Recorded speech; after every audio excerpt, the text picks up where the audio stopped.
state planet of origin? Okay, yesterday you told us you traveled, and I quote, thousands of light years to get here. Gosh.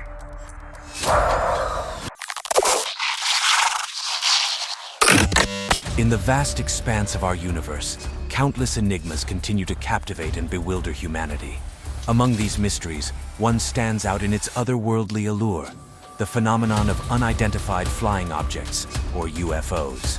For decades, UFO sightings have sparked intrigue, skepticism, and a sense of wonder across the globe. From unexplained aerial phenomena witnessed by seasoned pilots to compelling encounters reported by ordinary individuals, the quest to unravel the truth behind these celestial anomalies has gripped the imaginations of believers and skeptics alike. Even governments and scientific communities have been drawn into the pursuit of understanding these elusive entities. Declassified documents, top-secret investigations, and groundbreaking research have fueled the debate, leaving us with more questions than answers. Throughout history, UFOs have become ingrained in our popular culture, influencing blockbuster movies, enthralling documentaries, and inspiring countless works of fiction. But beyond the entertainment, could there be a deeper cosmic truth awaiting discovery? Prepare to be transported to the outer edges of our reality and peer into the captivating realms of UFO encounters. Don't miss this thought-provoking exploration that delves into the extraordinary, the perplexing, and the awe-inspiring. Welcome to our YouTube journey into the enigma of UFOs. Hit that subscribe button and ring the notification bell to join us on this extraordinary adventure. Tic-Tac UFO. This refers to a video that gained attention in 2017, showing a mysterious, fast-moving object encountered by U.S. Navy pilots in 2004. The object's erratic behavior and appearance led to discussions about advanced technology and possible extraterrestrial origins. Dude, that is a fucking drone, bro. There's a whole fleet of them. Look on the ASA. My gosh. They're all going against the wind. The wind's 120 knots from the west. Look at that thing, dude.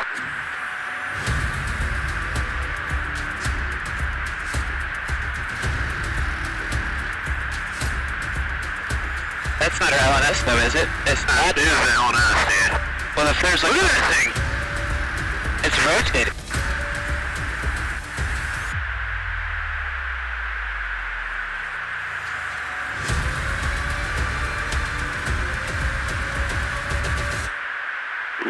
Nickel 6-1 Tango Project, over. Oh, got it! Woohoo! Roger, there's troubleshooting as soon as I get... Did you box moving target? No, I took an auto track. Oh, okay. Oh my gosh, dude. Wow, look at it fly! Phoenix Lights documentary. In 1997, thousands of people reported seeing a series of lights over Phoenix, Arizona. The video likely discusses this event and explores various theories about what the lights could have been, ranging from military flares to more exotic explanations. When we got here and we realized this thing was coming right over us, we really started getting antsy, and then when it went directly overhead without a sound, it was like that. It was so big. You couldn't even hear the wind. It was so quiet. It just didn't even do anything. It just came through. It was a giant V, all right? And the right side of the V went over us. The left side was like a couple blocks over. We just didn't know what to do. You know, it was just like, my God, how big is this thing? It didn't seem threatening because when it was right overhead and we couldn't hear a sound, it was like you're just awestruck. He thinks that he said if he had a tennis ball, he could have hit it. He could have thrown a tennis ball at it. It was that close. It was very close. He just could have nailed it. Last light went right over my wife and I, and there was no light on the ground. But I could see up inside that it was almost like a recess, and it had fluorescent like light inside, like a gas light of some kind. UFOs, the best evidence. This type of video often compiles various historical UFO sightings, interviews, and footage, aiming to present a comprehensive overview of UFO encounters.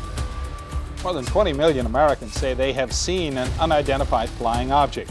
Yet the subject of UFOs is generally scorned by science, journalism, and the government. There are many unanswered questions about UFOs and about some of the people who claim to have knowledge about the topic. Questions about credibility and motives. We'll be taking a hard look at some of those questions this week and beyond. One thing we found is that despite some sniping from other media and the scoffing of government officials, people want to know about UFOs, even some very prominent people. It depends on who I'm talking to about apprehension. They kind of raise an eyebrow at you, Chuck Woodworth is a 20-year veteran of the Metro Police Department, a trained observer who grew up in the shadow of the Nevada test site. He and 4 friends saw their UFO in the desert north of Pioche. All we saw was the light. I'm going to tell you, it's the most intense light I've ever seen. And I've been around some pretty heavy lights. If you've stood under the police helicopter at night when they're lighting up an area and they come right down and really saturated with lights, those would be very, very dim to the lights we saw. I would judge this distance that we observed them to be at least 20 miles, 15 to 20 miles from us, and they were intense. Neither Woodworth nor Oram can identify what they saw, but both believe recent publicity about UFOs has made it easier to openly discuss the subject. There are still those who have reservations, though. 2 of Southern Nevada's best-known elected officials say they've seen UFOs, but neither was willing to admit it on television. A veteran Las Vegas attorney sent us this letter saying he once had access to a top-secret military briefing book that included dozens of official photographs of alien beings and alien spacecraft. The attorney did not want his name used. No one can say just how many UFOs are sighted each year, primarily because it's difficult to report a sighting. Metro Police won't take UFO reports at all and offer no advice on where to send them. Lazar's story has even made it into Car and Driver magazine. A recent article highlighted a Nevadan named Bob who had built a stealth Corvette for the ostensible purpose of penetrating Groom Lake to capture video of the flying saucers. The 1994 Rua, Zimbabwe UFO incident. In this incident, a group of schoolchildren in Zimbabwe reported seeing a UFO and encountering beings near their school.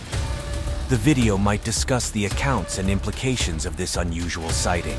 Health psychiatry devoted a great deal of time to interviewing the children. Something scared you, is that right? Yes. What scared you? The noise.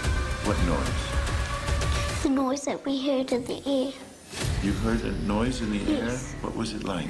Like a roar or a buzz or a hum or what kind of a noise? It was like someone was blowing a flute. It was scary myself. It was scary because you saw something yourself? Yes. I saw a little object hovering. It was quite big actually, and then there was little ones all around it. We saw something silver, and then we quickly ran to the logs, and we saw a silver thing, and we saw a man standing next to it. What did it feel like when he was looking at you? I felt scared. It felt scary? What was scary about it? Well, I felt scared because I've never seen such a person like that before. Did you see the eyes? What did they look like? They were going like that. Where was the pointy part? Was the pointy part in here, or was the pointy part out there? Up there.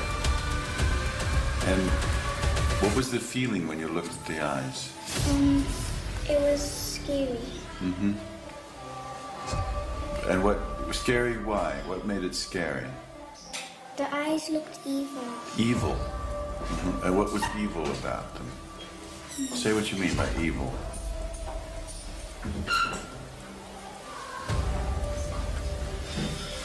It looked evil because it was just staring at me.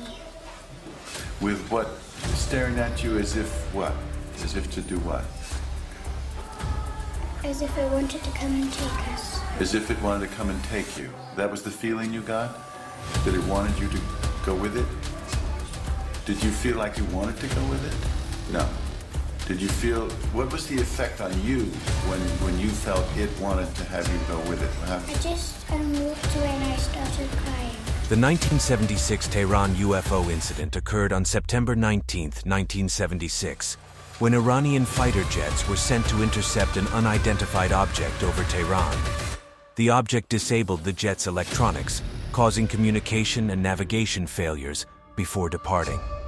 This incident remains a prominent and puzzling event in UFO history due to its credible witnesses and unexplained disruptions of military aircraft systems. At an altitude of 23,000 feet, the lead pilot reported in that he clearly saw a brilliant object 75 miles ahead of him.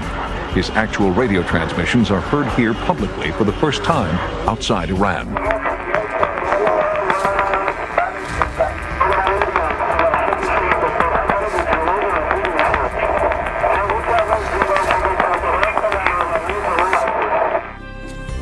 The F-4 was closing fast, but when the pilot got within 10 miles of the UFO, all onboard instruments failed.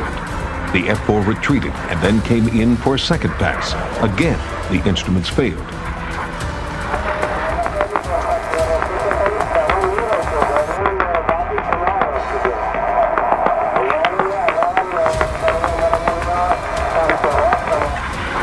It was as if an electromagnetic force field was repelling the jet fighter. The pilots never got closer than 7 miles before they were forced to retreat. It may suggest a deliberate kind of control mechanism, perhaps from the phenomenon to the airplane system itself, such that when the airplane is no longer a threat, it can change the radiation or whatever the energy is, whatever the effect is, and so that the systems on board the airplane come back to normal. I put down my phone and I run to my balcony to see if I can see that object. I saw a big star among the other stars, which it was at least twice as large as the normal stars. I asked the tower what happened, and he said he lost the communication again. General Yousefi ordered a second F-4 to engage the UFO. The lead pilot was Iran's #1 top gun, Major Hussein Jafari.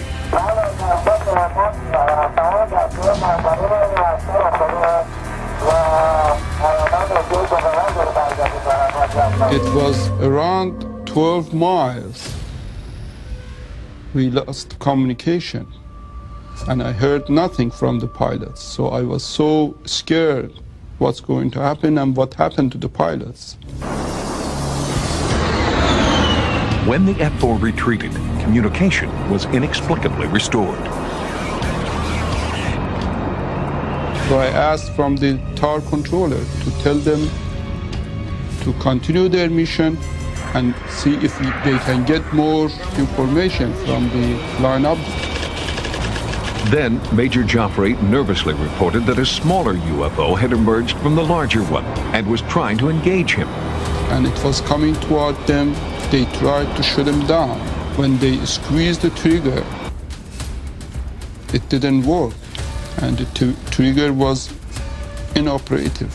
They couldn't shoot the missiles. Belgium UFO wave. This refers to a series of sightings of large triangular UFOs over Belgium in the late 1980s and early 1990s. The video might delve into the sightings, investigations, and possible explanations. In the autumn of 1989, thousands of everyday residents of Belgium began seeing strange craft in the night sky. Such was the consistency and regularity of UFO reports that the authorities took them seriously, culminating in a July 1991 press conference, at which senior members of the Belgian military provided footage showing a jet fighter interception of one of the strange craft that had appeared on radar. So what was really going on in the skies over Belgium? The mystery began on the 29th of November 1989, near Eupen, a small town close to the German border. Two gendarmes on patrol in a police car, Heinrich Nickel and Hubert von Montigny, saw a strange light illuminating a field. Pulling over to investigate, they saw a huge triangular craft with powerful lights hovering above ground. Unsure as to what was going on, they called the sighting in to dispatcher Albert Kreutz to see if he was aware of any military maneuvers in the area. The craft moved away towards Eupen, and the gendarmes followed in their car. Kreutz, who had been skeptical of the initial reports, suddenly began seeing strange lights in his office at the gendarme station, which he described as, quote, something like a laser beam. The craft circled over Eupen, then headed away again toward a forest, followed by the gendarmes. Kreutz had by now contacted local airports, who reported back that there was no unusual activity. Meanwhile, Nickel and von Montigny, who had been observing the craft near the forest, suddenly spotted another unexplained craft, rising into the sky near them. The second craft then departed, at speed. Moments later, Kreutz saw something similar outside his window, which hovered for a short time, then took off. Later in the evening, 2 other gendarmes sighted a UFO in a village 8 miles to the north of Eupen. They described a similar experience and a similar object. The next day, 11 other gendarmes and dozens of private citizens made near identical reports. The story was picked up by the media, and UFO mania spread across Belgium. Reports of sightings and experiences flooded in from across the country. After a hiatus of a few months, the next wave of UFO incidents began in March 1990. The Rendlesham Forest incident. This incident occurred near a U.S. Air Force base in the UK in 1980. Military personnel reported encountering a strange object in the forest, and the video might discuss the events and subsequent investigations. It was in these quaint coastal woods that on the early morning of December 27, 1980, a security patrol near the Royal Air Force Woodbridge Base reported seeing unusual lights descend into the surrounding forest. The patrolman registered the object as a downed or crashed aircraft and requested permission from the on-duty CO to investigate. The investigation, led by Deputy Base Commander Lieutenant Colonel Charles Halt, was detailed in an unclassified memo titled Unexplained Lights. As part of common procedure, Halt also recorded what he then thought would just be another routine investigation. Years later, in 1984, the same high-ranking respected officer released the recording to the public, and a cursory listen makes it plainly obvious why he did. When Halt and company wandered out into the dark of the Rendlesham Forest that night, they were completely unprepared for what came next. Hey, this is Erie. What is your hot spot?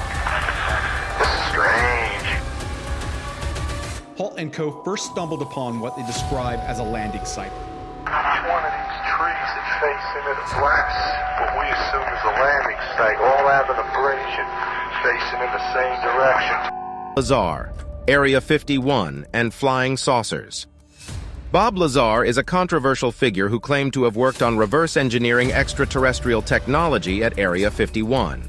The video could include an interview with Lazar discussing his claims and experiences. Here, powering the gravity amplifiers.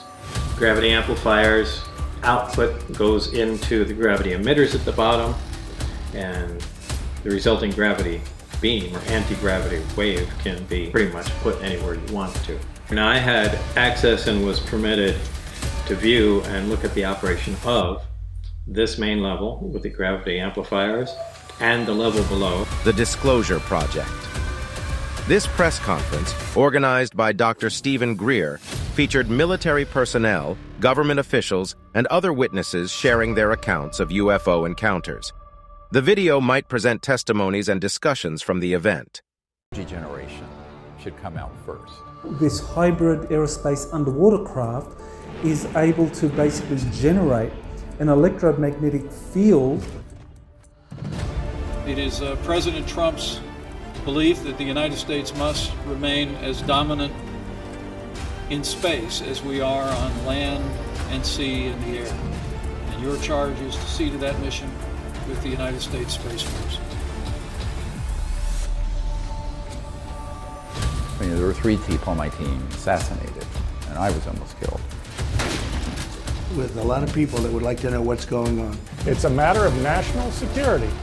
But apparently, just recovered are off-world vehicles not made on this Earth. The president will respond to the subject the way they want them to.